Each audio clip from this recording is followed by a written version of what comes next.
Ladies and gentlemen, welcome back to the Go Throw Show, brought to you guys by Flight Factory Discs. This is episode number 8. I want to take a second and thank Flight Factory Discs for sponsoring this. They have a brick and mortar in Pensacola. If you're local to Florida, definitely go visit them. If you're not, check them out, flightfactorydiscs.com. We've got a couple of pros on tour, and Heather Young and Calvin Heinberg that they are sponsoring. Once again, check them out. flightfactorydiscs.com. Also, guys, if you're a fan of jerky, we've got a code for you. Go to Double G Jerky, use GKPro10 at checkout, save yourself 10% shipping, whatever that might be for you. Get some cheap jerky in your life, get that protein, finish your rounds strong. All right, my guest for today, not only one of my good buddies, but one of the best disc golfers on the planet, the reigning world champion, James Conrad. How are we doing today, James? What's up, Luke? Thanks for having me on the Go Throw Show. Man, it's been a pleasure. It's been a pleasure getting to know you, and thank you for being here today. Happy to. They say that nice guys finish last, and you're an anomaly there. One of the nicest guys I know, and you constantly are up there in the leaderboards. You're up there. How do you lock in? What is that like? Thanks so much, Luke. Locking in is something that, even if it's something that I can do well and something that people know me for doing well sometimes, it's, I think, one of the biggest challenges of our game, to a lot of us out there, have the skills to compete and to win these tournaments. And what it takes is really just finding that level of focus, finding kind of a quiet mind out on the course, and just really believing in yourself and getting out there and getting it done. And it's something that every one of us could get better at, Because you're one of the more calm individuals. You like your peaceful time. You spend a lot of time in nature, but it's a very different feel to then turn into that competitive animal that needs to fight for those birdies and not be, the guy that's backing down or being scared of the moment. Right. These are two very different things. And you, I think, more than anybody, embody both of them. Well, thank you. It is different. It's like, it's different, but it's kind of two sides of the same coin, being able to stay calm, but still have that desire and that belief that you can win and that you want to win. And, that has to be pretty forefront. But then at the time that it comes, when you're actually throwing a shot, I feel like that's when you kind of really need to find that calmness and really just trust your body to do what you know how to do and trust your game plan and to make it happen. So it's definitely like a balancing act. If you get too fired up and too like, I gotta win, I need this birdie. And then sometimes that can kind of throw you off the mark, and that can kind of put you on tilt almost. You get upset about your bogeys a little too much or about a mistake you made, and that can kind of snowball. So, but at the same time, if you're just too calm and too chill out on the course, if you're just plodding along, trying to enjoy the round and trying to have fun, then you might be missing that little bit of edge that you need to really set yourself apart from the field. And totally. So that's something that I'm constantly working on, trying to find that balance, like how, how much aggression I'm bringing and how much like focus and how much calmness, and trying to find that perfect balance. How to be chill, but not lackadaisical. Yeah. Focused. Take us back to the beginning then, because, your journey is a little bit different than other people's, and how you found yourself in that that chill aura that you bring to the course. Talk us through where that started and where disc golf came into your life. Disc golf's been part of my life as long as I can remember. It was in the mid 1990s when I was about 5 or 6 years old. My dad got introduced to the sport. We lived out in Colorado at the time, and the guy TJ Lawrence introduced my dad to the sport. I think he still plays a bit. He's still out in Colorado, and he was definitely one of the bigger names around back in Colorado in the 90s. And was that like Denver area? Or? I believe he lived in Glenwood Springs, kind of in the middle of the state. Yeah. And then we lived in Colorado Springs at that time. And so he might have been farther out east like that. But I know when we moved back to Colorado in like the mid 2000s, 2005 or 2004, I know that's when he lived in Glenwood Springs. But so my dad started taking me out as a kid. Did you like it? Was it something that you were attracted to immediately, or? I think so. Like, I don't think I necessarily have the the strongest memories from back then. Yeah. But Slow James having fun on the course. Yeah, definitely. I think I actually threw more forehands back then than I do now. When I was really little, I just kind of, step up and kind of flick it. Yeah. And yeah, the first courses I really remember playing, we moved to Missoula, Montana shortly after that. And so we were playing up in Montana, Blue Mountain and Patty Canyon and stuff back in the late 90s, like 97, 98, 99. How was the community up there at the time? It was cool. I think it was a pretty small one, but the people that were into it played quite a bit. Passionate crew. Yeah. There was one thing I do remember for sure. There was a guy that went by Z-Man. I don't know his actual name, but I remember him telling me as a little guy that if you can throw the disc 300 feet dead straight, you can compete very well at this game. And that's something I think, maybe not consciously, but something I kind of took to heart over the years. And that's kind of a lot of what my game revolves around, is throwing it as straight as I can and just throwing a really controlled shot. Being really proficient from 300 and in with your putters and shots. And I think that still holds true. There's a lot of courses on tour where you feel like you need to throw 500 feet to birdie, but there are a few of those holes. But, for most of the part, if you're throwing it, maybe a little more than 300, if you're throwing 300 to 400 feet, very controlled, accurately, then you don't really need too much else apart from a good putting game. Yeah. I like how we kind of see that nowadays. It's more golf related. You don't have to overpower the course necessarily. You can play your golf shot halfway up the fairway and then take another shot at it. Less risk, and I feel like it's a beautiful way to play as well. It's a preferred way for me with the golf background, but it's cool to hear you say it as well. No doubt. All right, so you're in Missoula. You're starting to, probably notice that you've got some game, get some attraction from the local crowd. When do you start playing tournaments?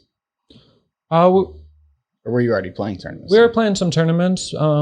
We weren't traveling too much to bigger tournaments or anything like that. But the whole PDGA scene in Montana was pretty small back in the 90s. Like, there may have been 1 or 2 PDGA sanctioned events like in the state per year. Okay. So there was a lot of courses had tone pole baskets, or not even baskets, but just like old artillery shells on top of a post in the ground. So if you hit it, it would kind of ding. And that counts.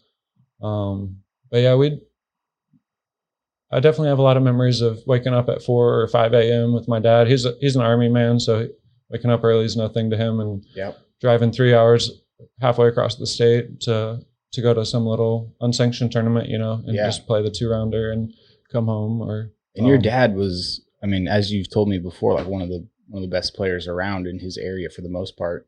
Yeah, he picked it up quick. Tall like you, lanky like you. He's right around my height, and he's definitely a bit has a bit of mass on me. He's a big guy, and he's a lefty, so it's always been fun playing with lefties. It just kind of makes me think of my dad. Yeah. And yeah, he was really good. He only played like one or 2 AM tournaments. He played in one and advanced. The Fort Steilacoom Open was like his first PDGA real tournament. And then he went and played the 1999 AM Worlds, and I don't remember how he played at that AM Worlds, but after that he was just playing Open and eventually Masters and such. But yeah, in the local scenes, he was usually felt like the guy to beat. He was always up in the mix, and it wasn't until I was maybe 16 or 17 that I ever really beat him in like a tournament round, or definitely not in like a whole tournament until I was probably at least 16 or 17. Do you feel like you got some of your competitiveness from him as well, or where did that come from? Because it's like, it doesn't come out of you a ton. I see it on like the board game board a little bit if we're playing some Catan or something like that. But where do you think you got the competitiveness from? That's a tough one. I think probably partially from my dad.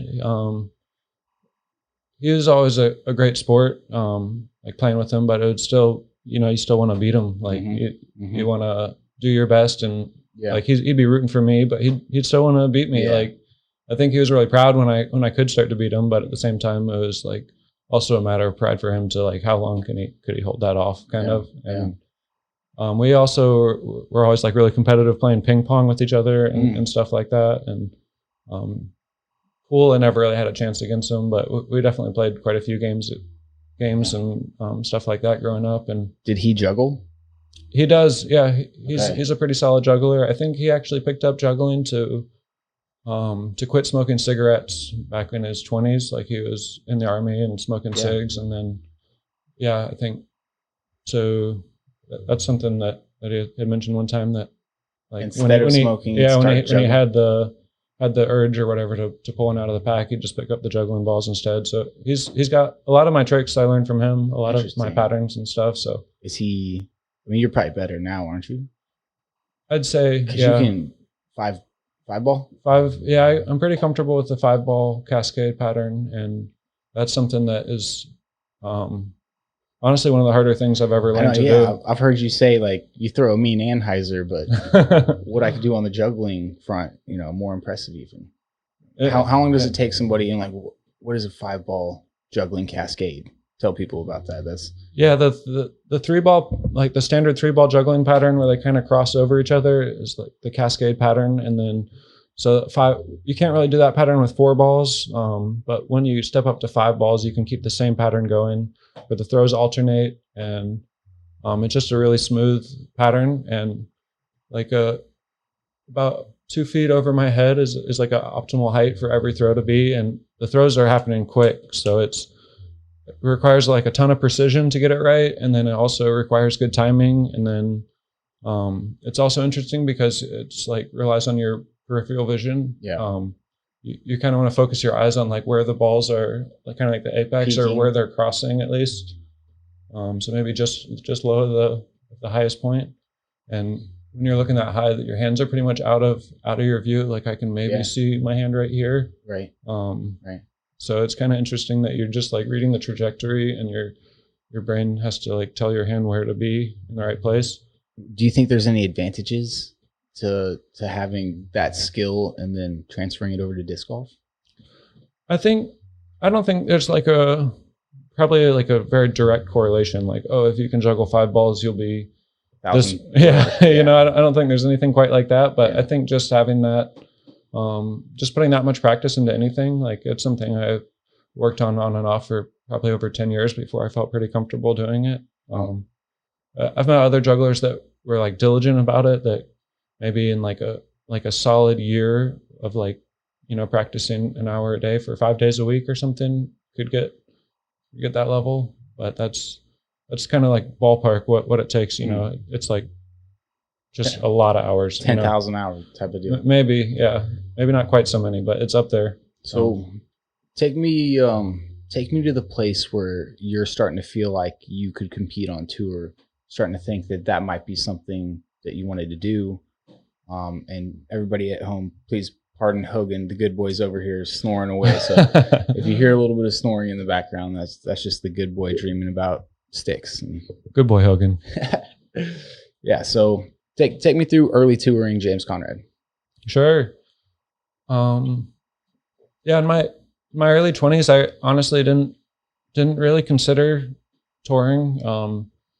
I kind of had a thought that it could be fun, but I didn't follow the pro tour or like the national tour scene too much, and I didn't really know like who was doing what and who was traveling, or that stuff just wasn't really public knowledge. Like if you really dove in deep and stuff, you could kind of get a feel for it. Or if you dug through the PDGA results website, you could see like what kind of names you saw every week. But when they announced the Disc Golf Pro Tour back in 2016, when Steve Dodge kind of had that idea and put it into action, I was just working like a warehouse job at the time, like nothing too special. And it was at a dining hall at Virginia Tech, so the summers were pretty light, and that whole tour was only about 3 months, like starting in June and going through July and August. So I asked for those 3 months like unpaid leave from work, and hit the road in my 4Runner just kind of see what happened of it, just to have a fun summer at the minimum, and maybe see how I stacked up out there. And pretty much I couldn't look back after that.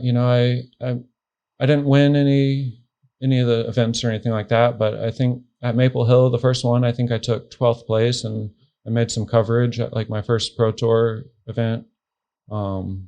And then the other 4 events that season, I was able to get top 10 places. So I was in the top 8 and made like the semifinals up at Green Mountain and everything like that. And yeah, it felt like, it didn't feel like I was playing out of my mind. It just felt like I was out there doing my thing, and that I had it. So I was hooked, and I loved the traveling. I loved the lifestyle, and was ready to pursue it full time.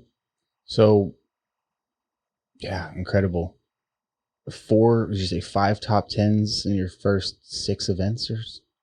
What a confirmation. Yeah, exactly. To get, to go out there in your Forerunner. And you were sleeping in your hammock some, weren't you?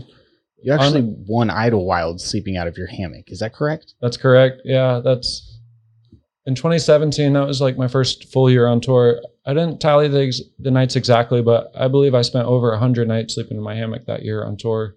My hammock, I'd just split a campsite with friends, or when they let us, just sleep right on the course. For a little while, I kind of had like a joke with some of my homies on tour I felt like I had my best tournaments when they let us like sleep actually on the course, like hanging from a couple of the trees. I felt like a little bit superstitious that like osmosis. Yeah, that I was like just part of the course for that weekend, and it tended to lend to some good playing. Man, well, it seemed to work in Idlewild, especially. Incredible. You play that course especially good. Do you think that there's a certain type of course that you play better? Is it the woods or is it the open? Because we've also seen you play amazing at the Memorial, other open courses as well. Is there a preference there for you? I think in general the woods courses tend to suit me better. I also think to a sense some par 3 courses, like a wooded par 3, mostly par 3 course, I think would be my biggest strength. I think my tee shots and my putting on those type of courses are really good. Sometimes in the woods on longer par 4s and stuff, it becomes more of a forehand game. Like Iron Hill is a good example. I can throw as beautiful of a tee shot as I want. I can, 400 feet down the fairway, and then I get up there and maybe it skipped just behind a tree and it's like almost mandatory forehand, or maybe it lands on a rock and there's really poor footing and kind of a run-up reliant player. So that I feel like that kind of handicaps me sometimes in longer woods courses, but those are still some of my favorites to play. I think they're more fun, so it's easier to get in that zone. But I think it's kind of a toss-up on which I'm better at. Yeah, you say more fun, so you're getting more enjoyment out of threading these tight gaps than you are skipping something wide in and whatever it may be. Yeah. Is that from your Virginia days, do you think? Or I think it could be. I've also always been a huge fan of just playing catch, just watching the disc fly and making cool shapes. You're the best catch player on tour, I'm calling it. And his forehand is amazing when you play catch. It's not too bad. It's all wrist, like pop. It's really good. It's highly accurate. Thank you. Yeah. But yeah, I think for me, like the shaping of shots is one of the most rewarding aspects of our game. And on certain courses, there's a lot less of that. It's more landing zone oriented, and it's like, all right, throw the 400-foot hyzer, land it in between these 2 OB lines. And that, it's a whole nother aspect of our sport, and something that I've taken seriously over the years to try to improve at. But to me, it's just never has and probably never will quite have the same allure as like just seeing the shape that a hole's asking for, like whether it's straight for 300 feet and then a slow drift left or slow drift right.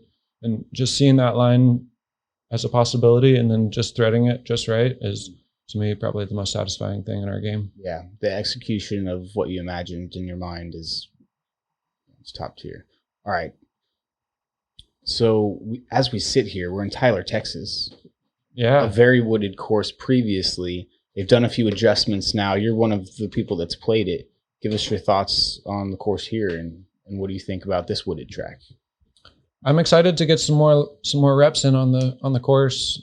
They're calling the layout the Thorn, and it's a Greg Barsby design, apparently. Correct. Yeah, I think he definitely had a big say in it. I think the Masters the previous year played a similar sort of combo course out there at Tyler Park, but I think this actual layout is fresh this year with Greg's input, and I was kind of pleasantly surprised. I wasn't quite sure what to expect. I knew I had a ton of fun playing at Dogwood, so I wasn't looking forward to it changing. You know, I was not as excited as I could have been, but then I got out there and the course was playing well. It feels like a real challenge. The front nine seemed pretty difficult to score on.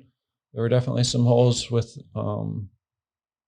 like low ceiling, like some low ceilings and some specific shapes asked for. And then we get into 4 of the holes we used to play on Dogwood, so that it's cool to still get. Which holes are those? So on our layout, I believe it's 5, 6, 7, 8. Okay. But there were previously holes 2 and 3 on the layout we played last year. Okay. So that little one over the creek and kind of finishing right. Yeah. And then 3's kind of that long, slow hyzer with the creek. Yeah, exactly. And then we skip all the way over to like what used to be 16 and 17. 16 was kind of like a slow left to right downhill. Yeah. Par 3. Yeah. And then 17 was like a shorter par 4. I think we saw a couple around the corner. Yeah. Some people playing Sky Annies. Yeah, I think we saw like Calvin get an eagle there last year. Yeah. I know a couple people did. Pretty beneficial roll. I saw that video, Calvin. But yeah, so those are 4 of the sweet holes. Okay, and so we definitely get like a good, you know, at least a taste of Dogwood. That's a quarter of the course, 4 holes, close to it. And then, but yeah, that whole front nine felt pretty tough to score on. It was kind of chilly and windy today, so that could have had to do with it. And then the back nine opens up a bit, but it's still not wide open at all. You know, there's some like fairway gaps, so it's not like in the woods, but there's still definitely trees, and there's a few with some more low ceilings and some OB that comes into play. I think it'll be a good test. Yeah. Well, I'm interested to get out there, get this 3rd leg of the Pro Tour done. Yeah. So you said you like wooded courses. Give us your favorite wooded course, just real quick, or just your favorite course in general.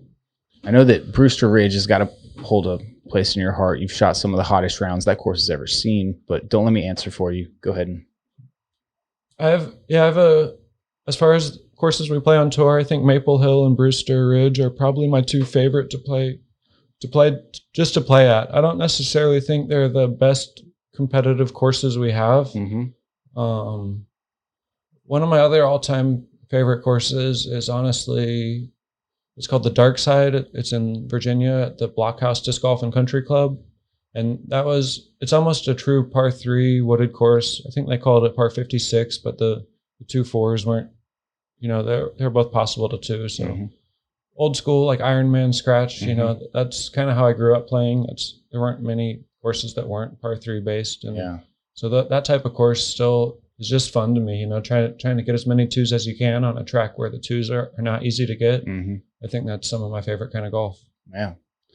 All right. Let's talk about the 2019 USDGC. It's 2019, correct? 2019. 2019 USDGC. Were there feels coming into that? Was this a surprise to you? Just like, did the course set up for? Is that a place you've liked in the past? Kind of give us the stage, set it for us a little bit, if you would. Sure. Yeah, Winthrop is.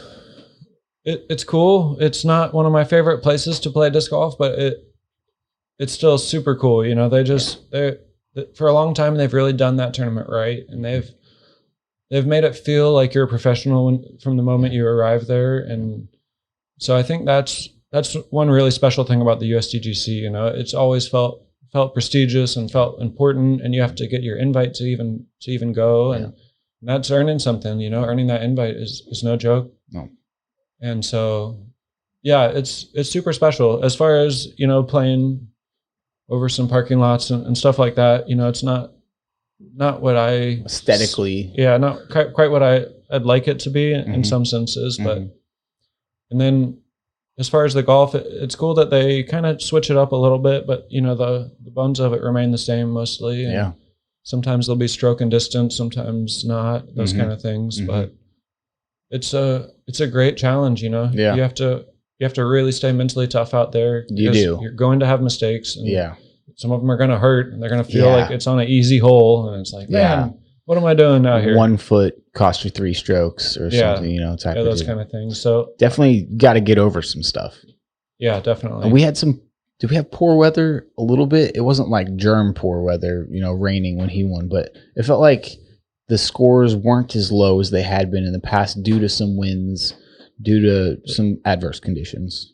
From what I remember, the first 3 days were actually extremely hot. Like it was close to 100 degrees in October. And I remember that. A lot of people weren't, that was a challenge in itself. You know, we had to get an Airbnb. I remember it was too hot to stay in the vans. Yeah, absolutely. And yeah, so that was, after coming out of the Northeast where fall was in like full swing, you know, just getting back into that heat. Yeah. And people not drinking enough water, you know, just little things can make a big difference. There's not a ton of shade on that course either. You're walking around in big open fields a lot.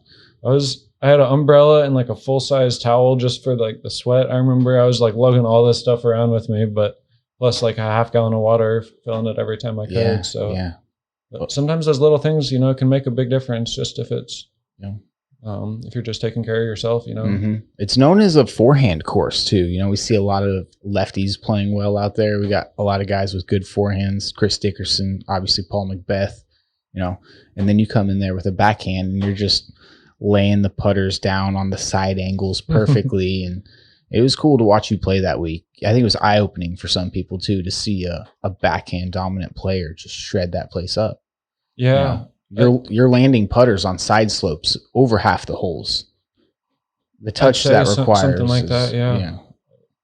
The forehand backhand argument is interesting because I prefer, you know, shots that kind of move left to right. For most of my most comfortable throws are that, and I feel like you have a lot more control over how they land compared to a hyzer coming in. So when you're dialed in with that like left to right kind of landing flat shot, it's just, it can be way more precise. So I feel like it's almost an advantage to me in some of those, especially if the wind's not too big of a factor. That's the only time I feel at a disadvantage, is that if like there's like a strong right to left wind, you know, like you can just rip a power forehand and it'll hold it straight, but like a backhand, it becomes way more difficult. Yeah, you're judging the wind a lot more than a forehander would in that situation, just blasting it through without much touch there.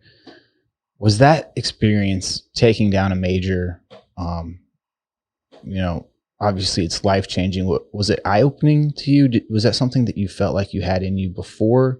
Or is this like an eye-opening experience for you? And did you feel like it helped you get to Worlds, or how does that? Yeah, I see what you're asking. Thank you. It's that was a huge moment for my career. And when I was setting the stage a moment ago, it was, didn't even mention that the previous year I had a great run at the USDGC. I ended up, Paul Macbeth took like an early lead in that tournament. He was quite a few strokes ahead of the field after, I think, 2 rounds. And I had a strong third round, made the lead card, and came out fighting on Sunday of that tournament. And I got close to Paul at one point in the round, and then coming into the final 2 holes, which can be tricky. Yeah, which are wild out there. I believe I was 3 behind Paul. Paul misses the island on his first shot and gets it on close to edge of the circle. And I then parked the hole for the drop in too, so that Paul made his putt to keep the 1-stroke lead that he was able to then birdie hole 18 with to win. But just to be right there, you know, within 1 stroke. Yeah. On going into 18 in 2018, and then to come back in 2019 and step it up and actually win was huge. You know, it's something I'm still extremely proud of, and it definitely was a bit of a confidence boost. I wouldn't say it was like my first big one though. You know, like that experience the previous year being right there. I feel like that proved to myself that I could win that tournament, and if I could win there, I feel I could win anywhere. Yeah. So. And another one of the biggest ones for me was in 2018 at Maple Hill when I was able to come back and take a 1-stroke victory with, I think, my highest rated ever round in the final round of the tournament. I shot a 1099 round to come back and win by 1. Just give him the point. Give him. Did it matter that much? I know. That's okay. Yeah. It's almost funnier that it was like 1099 than Like an 1100 is sweet, but just to it's good enough, man. Yeah, it's the same enough. round. So maybe this is an obvious question. I tend to think it's not. Which one meant more to you, the USDGC or the Worlds? I think my Worlds win means more to me. The USDGC win happened beforehand, but for whatever reason, the field didn't feel quite as like hot that week. You know, it was just kind of a weird week for everyone. Like, if I remember, Ricky was completely out of the tournament dealing with his Lyme disease, and Paul didn't cash that event. Yeah, Paul, like, I'm not sure if his ankle was hurting or something was off, you know, and so he wasn't in the mix. And so then Eagle kind of hurt his hand on the Saturday of that tournament. So, I mean, those are three of the best players in the game. And for all three of them to not really be a factor, kind of, not to say it took away anything from my win, but it just didn't make it feel maybe quite as significant as my Worlds win. Yeah. Well, the Worlds win was in amazing fashion. I guess let's go there. You know, I've been trying to talk about everything but that so that we could have a little more. But dude, take us through some of this World stuff, because you're changing the game the way that you're doing it, and that weekend especially, I feel like disc golf will never be the same because of. Is there something about? Did you enjoy the courses before? Did you know that something might take place there? Did you have any feels? I feel like Utah's always been kind of unique. There's been some. I hadn't played at the Fort yet, but just from the word on the street was kind of that, like, oh, it's kind of anyone's game out at the Fort. You know, it's like it's kind of tight and technical, and you don't need too much power and these kind of things. And then Mulligan's is its own kind of beast out there. It's one of the courses that requires, I feel like, the most precision of anywhere on tour. You know, there's not necessarily the most trouble, but to play the course well and safely, you just have to be super dialed in. You have to be like picking exactly which side of the green you want to land your drive on to have that putt that you're not scared to run. So it's an interesting golf course in that regard. Yeah, you mess up that upshot, all of a sudden you got 40 feet with water behind it instead of like a tap in or whatever, and you're bringing 5 and 6 into play. Right. Yeah, that's definitely a good point to bring up. So 2 very different courses that you're going to be contesting it on. The field, you know, unlike the USDGC, which you just talked about, is stacked to the tees. Rick's won on this course before. Paul's obviously playing good. Right. Everybody's, it seems like, at the top of their game. So this is a completely different situation that you're coming into. So did you prefer one of those courses? Did you felt like you played one of those better? I absolutely preferred playing at the Fort. Which you got another round in. We got 3 there, 2 at Mulligan's. Yeah, that's actually something I was super excited about. Just going into the week, because I've had some success in the previous Worlds we've played. I was able to make the final round lead card both in Vermont and in Illinois in 2018 and 2019, and both of those times it was kind of a similar dynamic, like an open and a wooded course. But both of those finished the 3rd round, or the 5th round was back to the open course. Yeah. So this year I was like, this time we're going back to the woods for the finals. Right. You don't have to play Eureka Lake. Right. Or, Fox Run. Yeah. Fox Run. Yeah. So that's something that I was happy about, you know, and I don't know if everyone else was. I'm not quite sure other people's opinion on the Fort, but there were some differing opinions. I think so. Partly due to their leadership. But my only complaint about the Fort, there was a few tee pads I was kind of scared of, to be honest. But that one tee pad, I think it was hole 7. It was like almost mandatory standstill for me, and that was pretty interesting. Even 18, just having elevated. Yeah, the way it's elevated, it restricts like which direction you can approach the front of the tee pad from. Yeah, and that can restrict what kind of throw you want to throw. And totally, I feel like that takes some of our creativity away from it, and sometimes makes, it just sometimes feels like a handicap to me personally when I need a long 4 steps to feel comfortable, and some people can do a little compact 3-step and just be happy. But So tee shot on 18, when you hit the tree and then stay back in bounds, was the tee box something that you were thinking about that defined how you threw that shot? It was definitely something I tried to not let bother me, because it's kind of a trap, it's like, it's perfectly possible for me to throw a good shot off a poor tee pad, but then it's kind of easy to give yourself an excuse to throw a bad shot. Like, I'm not sure if that makes sense, but it does. Yeah. If you're, as you're on the tee pad, if I'm like, man, I hate this tee pad, then that's mental energy that I'm not putting towards my shot. That's something else on my mind, something negative on my mind at that, and it's just not a good place to be. You've given yourself an out. Yeah, and you're like, okay, if I mess it up, it's because this tee pad sucked, and that's something that I've probably done. That specific example, probably more than anyone on tour. I've probably thrown so many bad shots because I was upset about the tee pad before I threw it, and I've tried to get away from that, but it's also a truth that it's a reality situation that it sometimes does affect my shot. I would take a different run up if I had that option. So that was something that I don't think let bother me during the tee shot on 18, but it was definitely something I was frustrated about after the mistake. You might be able to see me muttering something along the lines of like, can't believe that tee pad might cost me the chance, like something like that. But I tried to. It's important to let yourself have a little bit of frustration if you're feeling it, not try to like completely ignore it. But I think it's very important not to really let that affect your card mates, for one, and to just let it, like, to have that feeling, but then just kind of let it pass.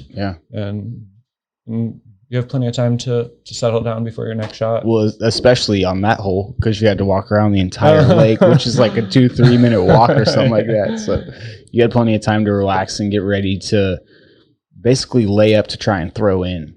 What are your thoughts like as you're walking around the pond, trying to cool yourself a little bit, and then understanding the reality of the situation? Now, you're going to have to lay up most likely and then try to throw in on the greatest player to ever play, possibly.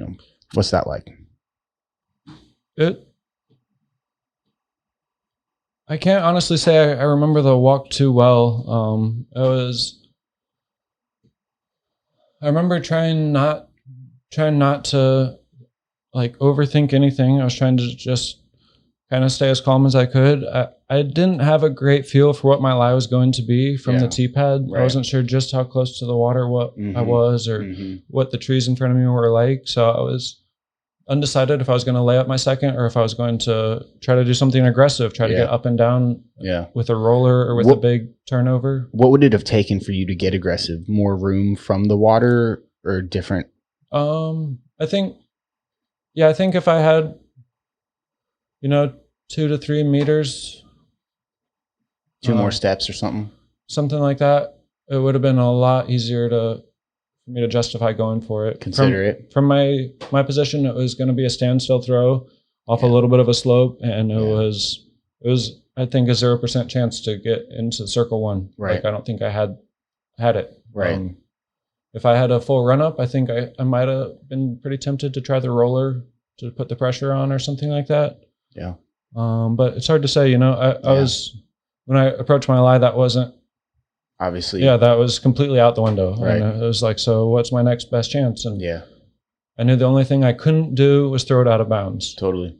If I go OB, then it doesn't really matter what Paul does. He wins. And if I go inbounds, then Paul could still go out, or I could still throw in, or, it still left the door just open enough. So I just kind of did a conservative layup up to where I could hopefully see the basket. And I don't remember specifically, did you walk to that layup zone to look at what you would be looking at from there? Or did you just kind of throw one up there? And I just kind of threw it up there. To a safer spot, somewhere you could get aggressive from. I didn't want to bite off too much and try to get around the corner entirely. It narrows up. It gets really narrow. It's maybe 10 meters across there, like 30 feet. It's a fantastic finishing hole. It really is. You've got to throw some shots to get your birdie, maybe your par in a situation like that. So you throw that layup. At this point, everybody watching at home in the stands on the grounds realizes the reality of the situation. James Conrad needs to throw in right here. and then you do it.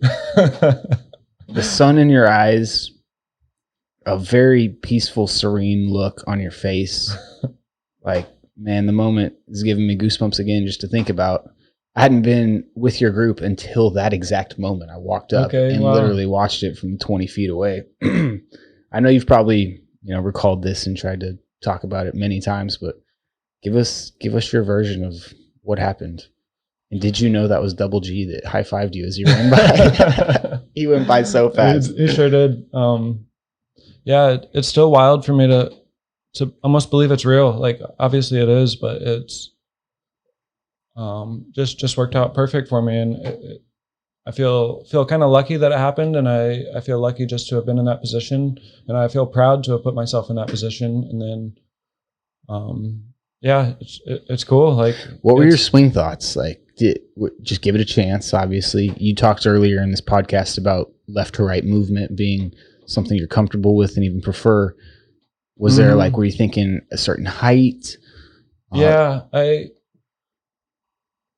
for a shot like that, it's rare that you really try to make it. Like, totally sometimes rare. In the skins, maybe in the GK skins, we're trying to make it for that A spot or something. But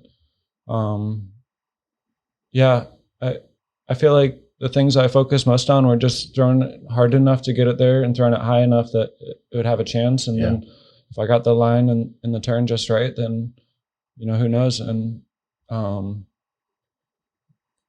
it's hard for me to say if I picked an exact starting point, but I kind of picked a height that I wanted. And then I wanted to hit it basically dead flat, like that yellow and blue Envy was flying pretty understable for me that week. Yeah. Let the disc do the work.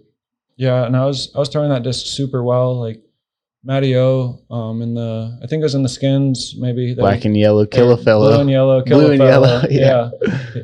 I played with Matty O a lot that tournament, warming up for the tournament and the skins and that kind of stuff. And yeah, he was seeing me throw that disc all over the course. That little stretch of par threes, 6, 7, 8, all three of those every round. That's all I'm throwing. Yeah. And, just was coming out of my hand super well, and it was getting that nice slow left to right fade.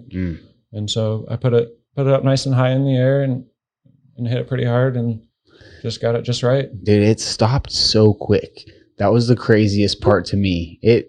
I was watching it, but I couldn't understand what happened because the disc stopped moving immediately. It was in, and it was 100% in, within a second.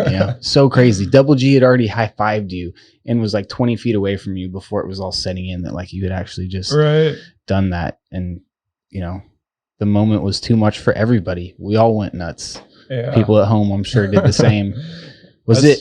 I still get stories all the time. Fans will be like, I was out in the garage and we were watching, and then we all started screaming and everyone inside came out what's wrong? I get stories like that all the time. Dude, I was here doing this.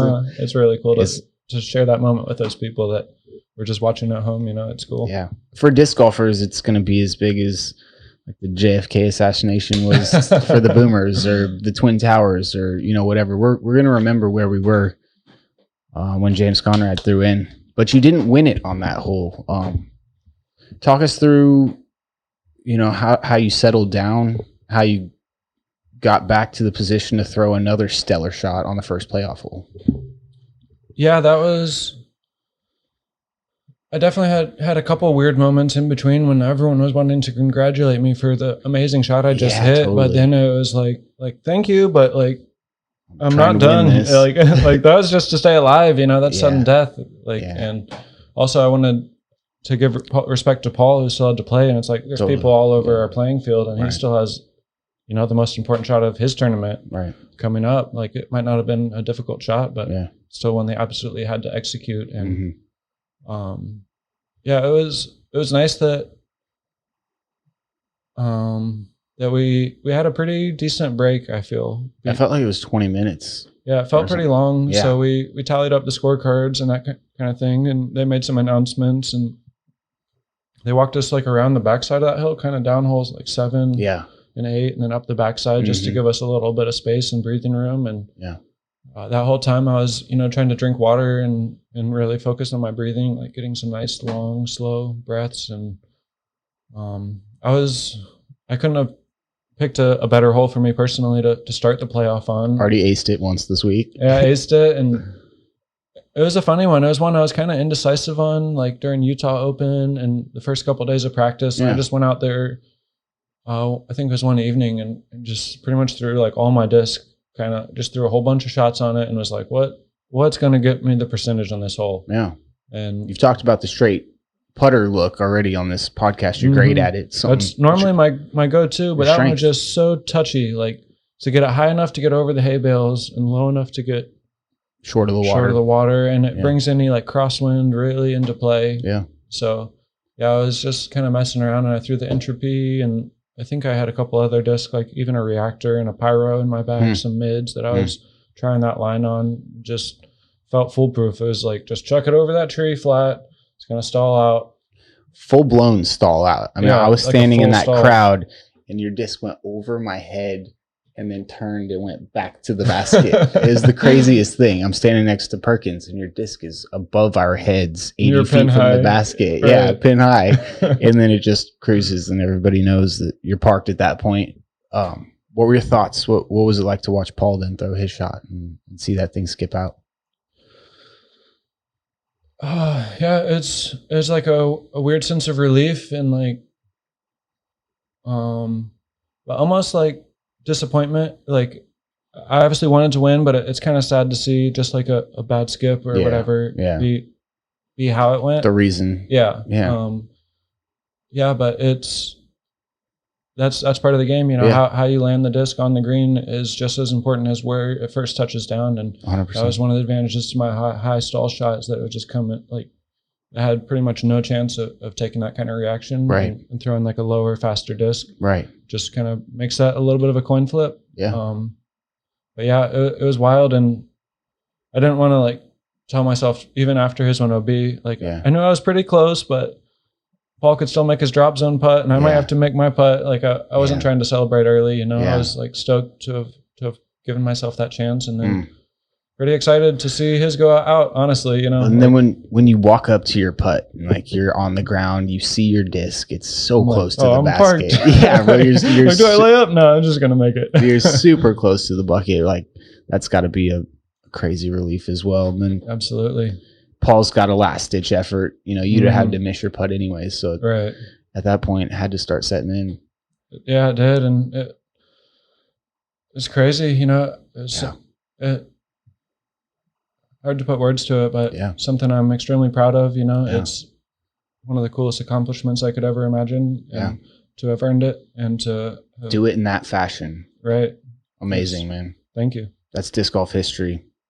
That's amazing. And we're honored to have you here with us. Thanks so much. In the same year, he's the defending champion, still the defending champion.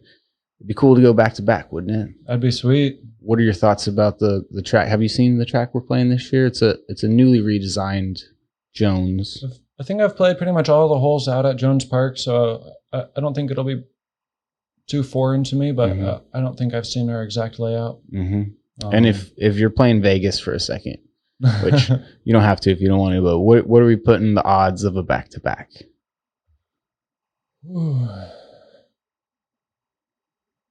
I mean, I believe I can do it, but it'd be hard to give myself real strong odds. Yeah. Just based on the strength of the fields nowadays. Strength of the field, and, you know, past performances at DDO, dynamic discs. But that doesn't necessarily tell the whole story. Like, it's, for me, a lot easier to be excited to play at the Worlds than it is just week in and week out. Yeah, like, 100%. You're going to get the concentrated, focused James Conrad, without a doubt.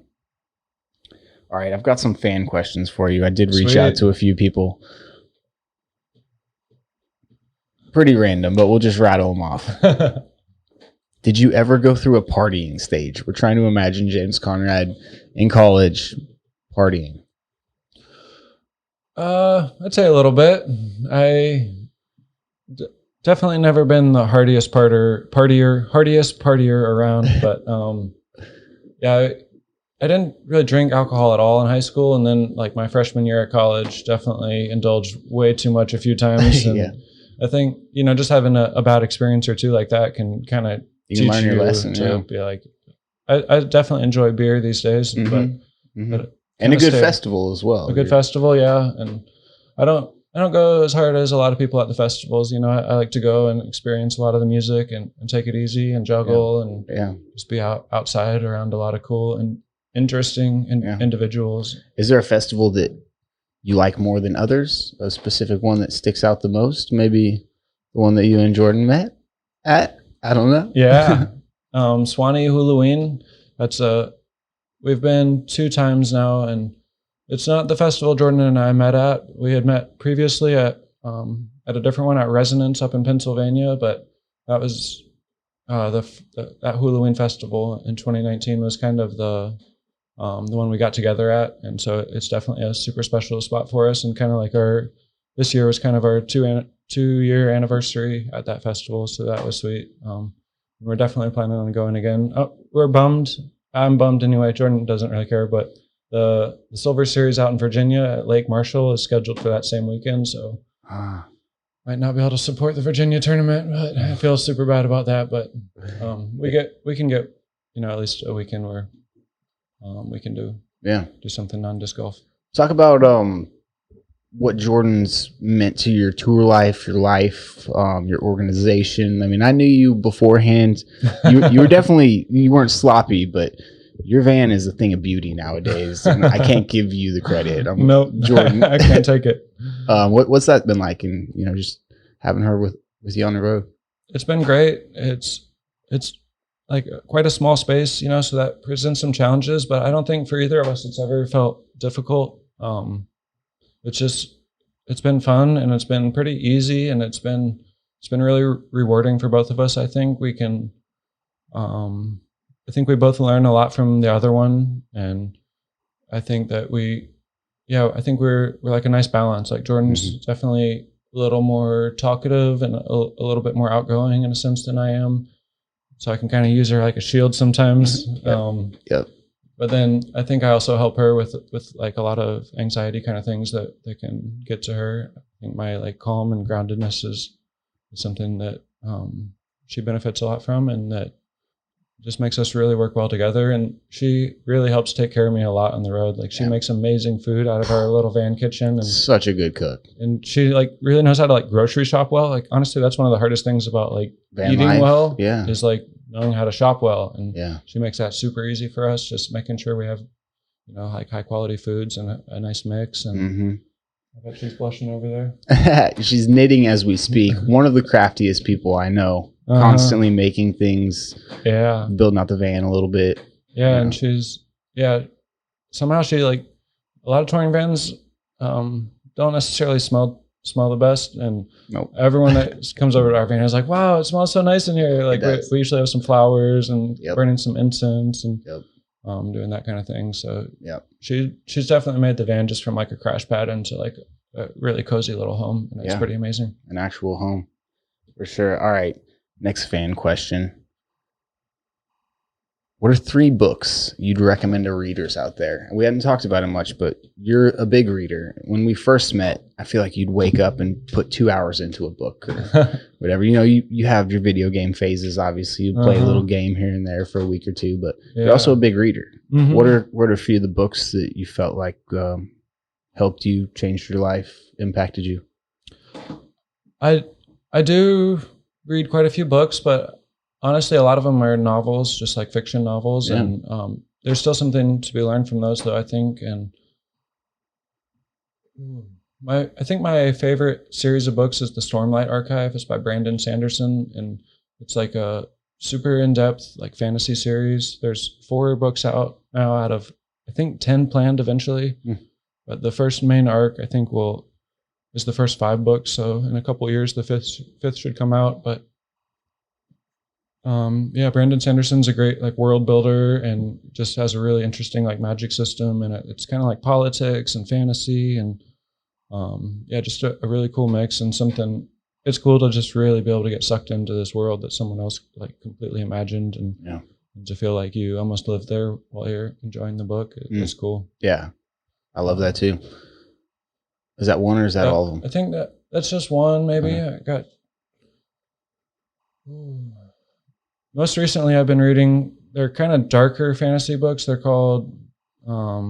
the First Law trilogy. It's by Joe Abercrombie, I think is his name.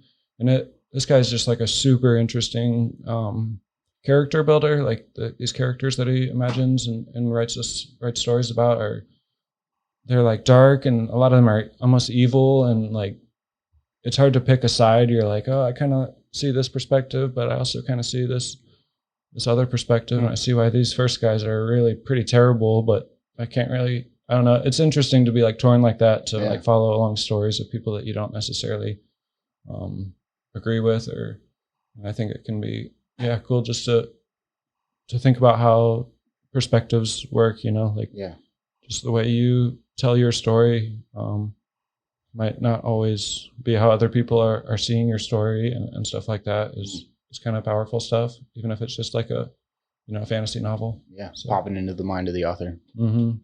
I think that's enough on that. Yeah, I probably got a third somewhere, but well, if you think of it, you're welcome to spit it out. If James Conrad wasn't disc golfing, what would he be doing? That's a hard one. I don't know. Cirque du Soleil. That'd be sweet. Would be, right? We went to a circus show in Vegas and was absolutely mind blown. Like, these people are so talented. Amazing, man. They must work so hard to perform at that level, and to do it daily. Yeah, to not mess up. Perfect performances. Right. Pretty insane. Yeah, agreed. I don't know if I'm good enough at juggling for that. But you hadn't put that time in. Maybe if you had, guaranteed you'd be good enough. Yeah, I think it's hard for me to guess what I would have been doing. I was kind of bouncing around jobs a bit in my early 20s, and I was always a good worker. I was responsible. I'd show up for work, and I'd do the best I could while I was there. So, but I didn't have anything really calling my name. It's kind of a blessing in a sense. If I had a job that I was really passionate about and I'm doing well with, and it would have been a lot harder to kind of step away and try to chase this disc golf thing. Yeah. Safe to say you probably would have succeeded at whatever you set your mind at. Where do you see yourself in 20 years? Let's assume that we're both still alive and that disc golf has continued on the same trajectories as it's going. It's becoming more popular. You're a legend in 20 years. Like, are you commentating? Are you in the game? Are you hiding out in the woods somewhere, reading books and chilling with Jordan by a creek? Or where do you see yourself? I think disc golf will continue to be a part of my life as long as I'm alive, pretty much, as long as I'm able. And I think in 20 years, I think we'll probably have some private, or have like a small kind of farm or private land, possibly with a course. I don't think we want to live at like a big course that we open to the public, but a practice facility with something like a garden for Jordan. I think I could see. I don't know. It's hard for me to even imagine, but I think I'll still be playing disc, and I think I'll, hopefully be somewhat involved, whether it's just playing some Masters tournaments or running some bigger tournaments or designing some courses. We'll see. But I think the doors that I want to go through will be plenty open for me at that time. Agreed. Is course design something that you could see yourself interested in? I think it is. I haven't really dove in much at all yet, but I think it seems like a really cool challenge, to be able to try to pick out what features of what land you can really make the most out of, and I think I could find some success there. I think your imagination and resume speak for themselves. You'd be an excellent course designer. All right, so the latest obsession on the disc golf tour, probably partly thanks to our energetic friend Kevin, has been rock climbing, something that you did a little bit in the past and are enjoying getting back into. You think it's good for your gamers? Is it just something you enjoy doing this time? Yeah, I've been loving it. In like January, me and Perkins were getting some tacos down in Austin. There's this taco truck we really like at Cosmic Coffee called Pueblo Viejo, and Nate's probably been there 100 times. And Perkins' taco truck game is 1,050 rated, maybe as high as anybody ever. But anyway, this climbing gym called Crux like shares a lot. So we're always like getting tacos and we're like, man, we should really check that place out. And then we finally did go in, and I think that was about the same time Kevin started going. Like, it's funny how coincided like that. Kind of we both got into it independently, but and it turns out there's a bunch of people on tour that enjoy climbing. The GK boys, almost all of them have a climbing background. And then the other day we had a dozen people at the climbing gym. The day after Waco down in Austin, a bunch of people came down. It was so cool. It felt like a birthday party or something. It kind of did, back in the day. We're all hanging out. Where are the orange slices at? Can I get a Capri Sun over here? It's fun though, and Kev claims it's helping him throw further. Do you see any benefits? I haven't I don't really measure how far I can throw too often, but enough. I believe enough. I definitely believe I'm getting stronger in the forearms, and I think, and definitely the hand strength. I've already noticed pretty significant gains there. Just in January when I was kind of just getting back into it, I was pretty comfortable on V1 boulders, V2 or maybe V3 were a challenge, and now I'm feeling pretty comfortable on those V3s that, and maybe even looking at some 4s and 5s that were if I looked at them in January, I'd have been like, man, there's no way. And now I'm finding the strength and the technique. The technique, man, and the vision, because bouldering is a lot about imagining where you're going to be, imagining your body movements, and then going up there. If you try and think about that stuff on the wall, you're just going to gas yourself. So right. It's a lot of envisioning, and it's kind of like a puzzle in a game, but then it's also like a killer workout. So as much as I like games and stuff like that, it's fun to go in there and kind of, cheer on your buddy, but also kind of compete, who can get up that one first or whatever. Right. So it's a little bit of that competitive side you were talking about, but it's always in good fun too. And since we've started and we've been posting videos on the gram and whatever, I've been blown up with a bunch of different people telling me we got to stop by the gym in Portland, we got to stop by the one in Minneapolis and Detroit and Bentonville. I probably got 6 or 7 messages from people over in camp. Let's go. Thank you guys. We will definitely be coming to your spots. We look forward to bouldering everywhere in the United States. Oh yeah, that probably does it. James Conrad, is there anything else that you feel like we need to impart? No, I like it. It was fun. Thanks for having me on today, Luke. Dude, of course. Big thanks for being here, taking the time. Good luck this weekend in Tyler. Thank you. You too. And in the back-to-back. Yeah. That's something I'm pulling for. Curtis Strange, one of my heroes on the PGA side, back-to-back US Open champion. To even think that that's a possibility is amazing. Sweet. James Conrad, thank you guys for joining us once again. Flight Factory Discs, got to shout them out. They are incredible for sponsoring this. Go check them out, flightfactorydiscs.com. If you're a jerky fan, GK Pro 10 at doublegjerky.com gets you a 10% discount. So once again, guys, appreciate you being with us. This has been Go Throw number 8. See you soon. We're doing more of them here, so we'll be back quicker than ever once again.